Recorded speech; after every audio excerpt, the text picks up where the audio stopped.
नमस्कार, स्वागत एक बार फिर आपका EN हिंदी पर। आज है 6 दिसंबर 2021 और हिमाचल प्रदेश की आज की सबसे बड़ी खबरें हम आपके लिए लेकर आए हैं।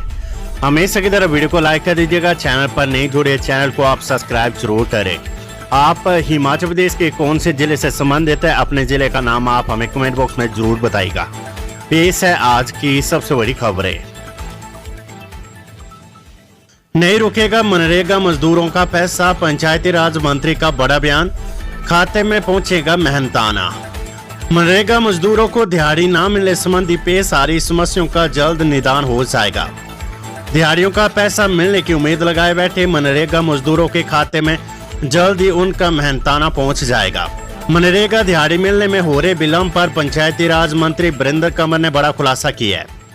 उन्होंने कहा है कि कुछ खंड विकास अधिकारियों द्वारा गलत डाटा दिए जाने की वजह से कुछ समय के लिए दिहाड़ी के भुगतान पर विराम लगा था। मनरेगा के मटेरियल की पेमेंट की जा चुकी है तथा रिपोर्ट जमा करवाने के बाद दिहाड़ी का भुगतान भी सीधा खातों में किया जा रहा है। पंचायती राज मंत्री हमीरपुर में अपने एक दिवसीय दौरे के दौरान मीडिया कर्मियों से रूबरू हुए। उन्होंने कहा कि प्रदेश सरकार की तरफ से 100 करोड़ रुपए का कॉर्पस फंड तैयार किया गया है। यदि केंद्र सरकार की तरफ से रुपए दिए जाने में कोई देरी होती है तब उस स्थिति में इस फंड के जरिए विकास के कार्य पूरे होंगे। इस फंड से उन विकास कार्यों के पेमेंट का भुगतान किया जाना संभव होगा। ऐसे में यदि सरकार इस योजना को लागू करती है तो केंद्र से बजट न मिलने की सूरत में भी मनरेगा मजदूरों को दिहाड़ी के लिए लंबे वक्त तक इंतजार नहीं करना पड़ेगा। एक दिन में अटल टनल से गुजरे 6419 वाहन, टूटे पिछले सारे रिकॉर्ड, बर्फबारी के बाद उमड़ी भीड़।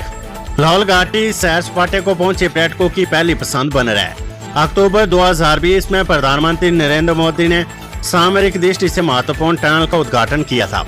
इसके बाद टनल से होकर गुजरने वाले वाहनों की संख्या में लगातार इजाफा हो रहा है। पिछले साल 27 दिसंबर 2020 को इस टनल से सर्वाधिक 5450 वाहन आर पार हुए थे, जो वर्ष 2020 में सर्वाधिक थे। इस साल शनिवार को टनल से एक दिन में सर्वाधिक वाहनों के आर पार होने का नया रिकॉर्ड बनाया है। शनिवार को 6415 वाहन टनल के आर पार हुए। पिछले वर्ष 27 दिसंबर को सर्वाधिक 5450 वाहन टनल के आर पार हुए थे। 240 स्कूलों में प्री वोकेशनल कोर्स, समग्र शिक्षा अभियान की पहल, 6ठी कक्षा से सीखेंगे तकनीकी शिक्षा की बारीकियां। प्रदेश के स्कूलों में 6ठी से 8वीं कक्षा में पढ़ने वाले विद्यार्थियों के लिए प्री वोकेशनल शिक्षा शुरू हो गई है। नई शिक्षा नीति के पहले चरण में इसमें प्रदेश के 240 स्कूलों को लिया गया है। समग्र शिक्षा विभाग की ओर से प्रदेश के सभी जिलों के स्कूलों को पहले चरण में 15-15 हजार रुपए की किस्त भी दी गई है।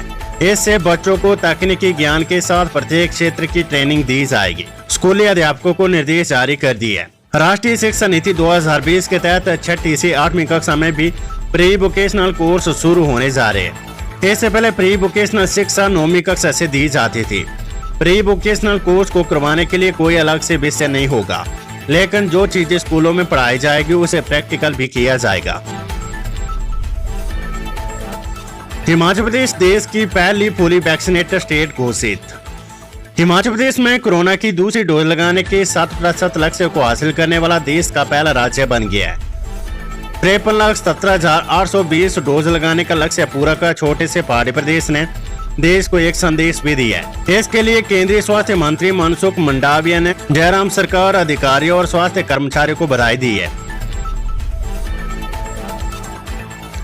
मुख्यमंत्री जयराम ठाकुर बोले, तीसरी लहर से भी दो हाथ करने को सरकार तैयार। एम्स बिलासपुर परिसर में आयोजित राज्य स्तरीय कार्यक्रम में मुख्यमंत्री जयराम ठाकुर ने कहा कि कोरोना की संभावित तीसरी लहर से निपटने के लिए प्रदेश सरकार पूरी तरह से तैयार है। राज्य के अस्पतालों में बिस्तरों की क्षमता 3804 से बढ़ाकर 8765 कर दी गई है, जिसकी क्षमता को बढ़ाकर 11000 किया जा सकता है। उन्होंने कहा कि प्रदेश सरकार ने बेहतर स्वास्थ्य सुविधा उपलब्ध करवाने के लिए सभी महत्वपूर्ण कदम उठाए हैं और सभी जिलों में कोविड जांच की सुविधा उपलब्ध करवाई गई है। प्रदेश के सभी जिलों के सभी चिकित्सा महाविद्यालय और संस्थानों में RT-PCR सुविधा उपलब्ध करवाई गई है। लैपटॉप खरीद में चीनी कंपनी बाहर, अमेरिका की कंपनी का किया चयन। प्रदेश के मेधावी छात्रों को अब जल्द ही लैपटॉप मिलेंगे। स्टेट इलेक्ट्रॉनिक कॉर्पोरेशन ने इसके लिए अमेरिका की कंपनी का चयन कर लिया है। हालांकि पहले कॉरपोरेशन ने इसके लिए चीनी कंपनी को फाइनल किया था, लेकिन उक्त कंपनी के साथ पात्रता की शर्त पूरी न होने के कारण अब उसे बाहर कर दिया गया है। जानकारी के मुताबिक कॉरपोरेशन ने अमेरिकन कंपनी की फाइनल अप्रूवल के लिए मामला उच्च शिक्षा विभाग को भेज दिया है, जिसे जल्द कैबिनेट की मंजूरी के लिए भेजा जाएगा। ऐसे में इस बार उम्मीद है कि मेधावियों का लैपटॉप के लिए लंबा इंतजार खत्म हो सकता है। गौर हो कि शिक्षा विभाग ने 2018-19 और 2019-20 के करीब 19,000 मेधावी छात्रों को लैपटॉप देने हैं। पिछले 3 वर्षों से विभाग की योजना सिरे नहीं चढ़ पाई है। कॉरपोरेशन को बार बार टेंडर की प्रक्रिया से गुजरना पड़ रहा है। अब की बार 3 कंपनियों ने आवेदन किया था, जिसमें से L1 की कंपनी को फाइनल कर दिया गया है और इस संबंध में विभाग को सूचित भी कर दिया गया है। लैपटॉप देने की अगली प्रक्रिया अब शिक्षा विभाग द्वारा अमल में लाई जाएगी। जनवरी महीने में मेधावी छात्रों को लैपटॉप दिए जा सकते हैं। उच्च शिक्षा विभाग के निदेशक अमरजीत कुमार शर्मा का कहना है कि इलेक्ट्रॉनिक कॉरपोरेशन ने मेधावी छात्रों को लैपटॉप देने के लिए कंपनी का चयन कर लिया है। इसे अंतिम मंजूरी के लिए इस बारे में होने वाली कैबिनेट की बैठक में भेजा जाएगा। सरकार से मंजूरी मिलने के बाद कंपनी को सप्लाई ऑर्डर दे दिया जाएगा। काम करने वालों का साथ दे, आराम करने वालों को भेजे घर, जेपी नड्डा। कोटिपुरा में अखिल भारतीय आयुर्विज्ञान संस्थान एम्स की ओपीडी का शुभारंभ करने पहुंचे भाजपा के राष्ट्रीय अध्यक्ष एवं पूर्व केंद्रीय स्वास्थ्य मंत्री और सांसद जगत प्रकाश नड्डा ने प्रदेश में कोविड टीकाकरण में अहम भूमिका निभाने वाले अधिकारियों और कर्मचारियों को सम्मानित किया। भाजपा के राष्ट्रीय अध्यक्ष जेपी नड्डा ने कहा कि जून 2022 तक एम्स पूरी तरह से बनकर तैयार हो जाएगा। कोरोना के बावजूद भी निर्माण कार्य चलता रहा। अगले साल प्रधानमंत्री नरेंद्र मोदी के कर कमलों से एम्स का शिलान्यास किया जाएगा। केंद्रीय स्वास्थ्य मंत्री मनसुख मंडाविया भी मौजूद रहेंगे। पुलिस जवानों के वेतन विसंगति मामले को लेकर 4 सदस्यीय कमेटी गठित, 1 हफ्ते में सरकार को सौंपेगी report. Himachal Pradesh police constable की रिवाइज पे बैंड की मांग को लेकर पुलिस मुख्यालय ने कमेटी का गठन किया है। आईजी CTS अनंत प्रताप सिंह की अध्यक्षता में गठित कमेटी पुलिस कांस्टेबल की वेतन विसंगति और प्रदेश के अन्य विभागों में अमल में लाई जा रही पद्धतियों का अध्ययन करेगी। हर पहलू पर विचार करने के बाद 1 हफ्ते में रिपोर्ट सरकार को भेजी जाएगी। इसके बाद सरकार फैसला लेगी। रविवार को बिलासपुर में पुलिस कर्मियों के परिजनों ने भाजपा के राष्ट्रीय अध्यक्ष जगत प्रकाश नड्डा की गाड़ी रोककर उन्हें मांगों से संबंधित ज्ञापन सौंपा। बिलासपुर में हुए इस बवाल के बाद अब हालात संभालने के लिए PHQ ने यह फैसला लिया है।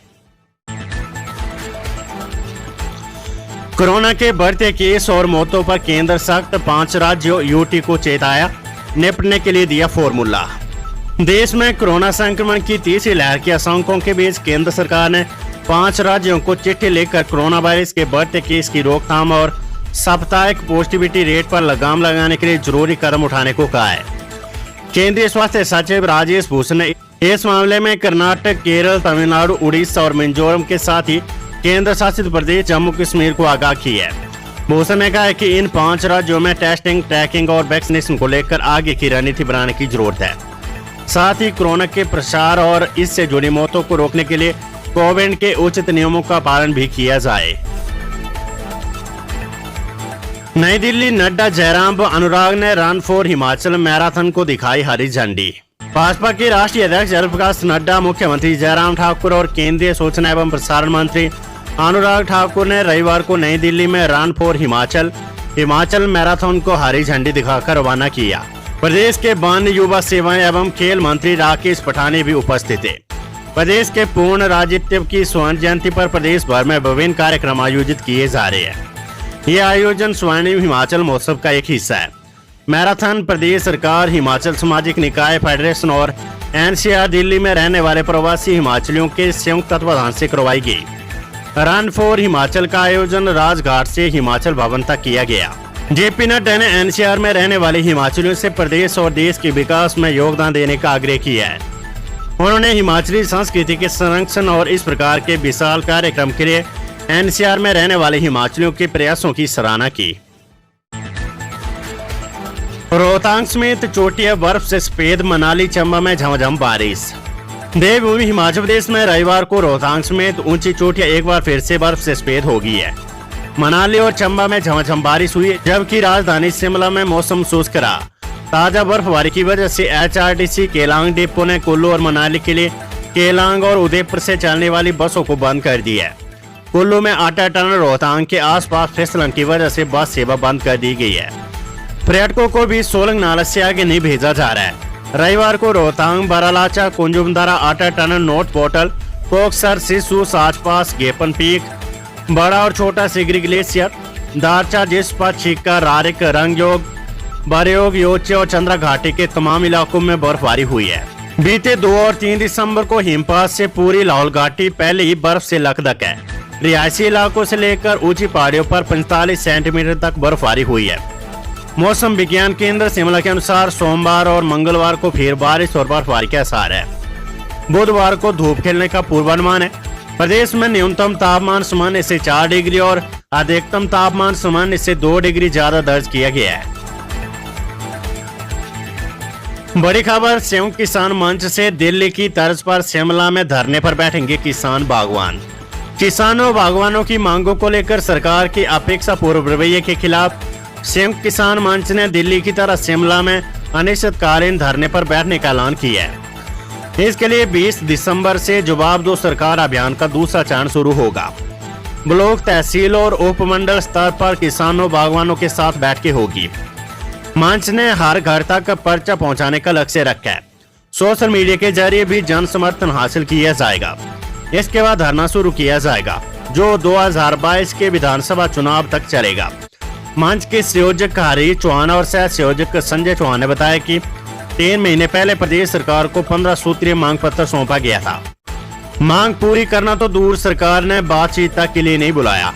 लिहाजा मंच की कार्यकारिणी की बैठक में सरकार के खिलाफ लंबी लड़ाई लड़ने का निर्णय लिया गया है। उन्होंने कहा कि उपचुनाव की तरह विधानसभा चुनाव में भी भाजपा प्रत्याशियों के खिलाफ वोट के लिए जनता को जागरूक किया जाएगा। रिकांगपिओ में कपड़ा बैंक हटाने पर किन्नौर कांग्रेस मुखर, भाजपा नेताओं पर साधा निशाना। जिला किन्नौर कांग्रेस द्वारा रिकांगपिओ में 2 दिसंबर के बाद कपड़ा बैंक की एक मुहिम शुरू की गई थी, जो करीब 10 दिनों तक चलनी थी, लेकिन इस कपड़ा बैंक को पुलिस प्रशासन ने हटा दिया है। बता दें कि किन्नौर कांग्रेस द्वारा वर्ष सालिका में ये कपड़ा बैंक चलाया जा रहा था, जिसके माध्यम से कांग्रेस कार्यकर्ता असहाय व जरूरतमंद लोगों को पहनने के लिए कपड़े इत्यादि निःशुल्क बांट रहे थे। इस कपड़ा बैंक में लोगों द्वारा पुराने व खरीद कर नए कपड़े जमा करवाए जा रहे थे, लेकिन पुलिस प्रशासन ने रिकांगपिओ वर्ष सालिका से इस कपड़ा बैंक को हटाने के निर्देश दे दिए, जिसके बाद कांग्रेस कार्यकर्ताओं व पुलिस के बीच जमकर बहसबाजी हो गई। प्रदेश कांग्रेस कमेटी के सोशल मीडिया सदस्य दयाल नेगी ने रिकांगपिओ में प्रेस वार्ता के दौरान कहा कि भाजपा के चंद नेताओं ने प्रशासन पर दबाव बनाकर कांग्रेस द्वारा चलाए जा रहे कपड़ा बैंक को हटाया है, जो कि बिल्कुल भी सही नहीं है। उन्होंने कहा कि भाजपा नेताओं से गरीबों की मदद नहीं देखी जा रही है, जिसके चलते उन्होंने इस कार्य को अंजाम दिया है। बिजली संशोधन विधेयक 2021, 11 को विधानसभा का घेराव, 8 को बोर्ड मुख्यालय पर प्रदर्शन करेंगे बिजली कर्मचारी। हिमाचल प्रदेश बिजली बोर्ड कर्मचारी यूनियन के केंद्रीय कार्यकारिणी के पदाधिकारियों की वर्चुअल बैठक में कई मुद्दों पर चर्चा की गई। इसमें पुरानी पेंशन बहाली की मांग को लेकर NPSEA की ओर से 11 दिसंबर को धर्मशाला में विधानसभा के बाहर होने जा रहे प्रदर्शन का समर्थन किया गया और निर्णय लिया गया कि यूनियन के प्रदेश भर से हजारों कर्मचारी भी इसमें शामिल हो गए। बिजली बोर्ड लिमिटेड का अधिकतर कर्मचारी भी NPS के दायरे में आता है। हिमाचल प्रदेश राज्य बिजली बोर्ड कर्मचारी यूनियन के प्रदेश अध्यक्ष कुलदीप सिंह खरवाड़ा ने कहा कि न्यू पेंशन स्कीम कर्मचारियों के साथ मजाक है। उन्होंने कहा कि देश के प्रधानमंत्री एक देश का कानून, एक देश का आधार कार्ड, एक देश का राशन कार्ड, एक देश का विधान की बात करती है, लेकिन देश का कर्मचारी एक पेंशन एक कानून की बात भी प्रधानमंत्री से सुनने का इंतजार कर रही है। उन्होंने कहा कि अगर देश में सांसद और विधायक शपथ लेने के बाद पेंशन के हकदार बन जाते तो कर्मचारी क्यों नहीं। पुरानी पेंशन कर्मचारियों का अधिकार है और उनको मिलना चाहिए। खरवाड़ा ने कहा कि बैठक में प्रस्तावित बिजली संशोधन विधेयक 2021 का विरोध करते हुए national coordination committee of employees and engineers के आह्वान पर 8 दिसंबर को बोर्ड मुख्यालय शिमला पर प्रदर्शन कर देश के प्रधानमंत्री को बिजली संशोधन विधेयक 2021 को रद्द करने के लिए ज्ञापन भेजने का निर्णय लिया गया है।